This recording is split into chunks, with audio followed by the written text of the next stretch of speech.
What I have here is a piece of rope. Today, Whoa, whoa, not that kind of knot time.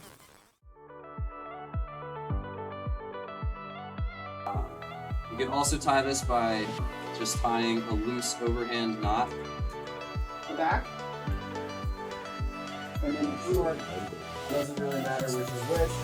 Just on your short end, you want enough lines sticking out where it's My dollar on the bar thing. You still need 2 hands. Where it started? Yep.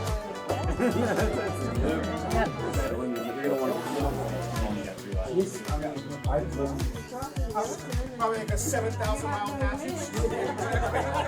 And if you wanted to, you could just keep making. How do you secure it? I just put it.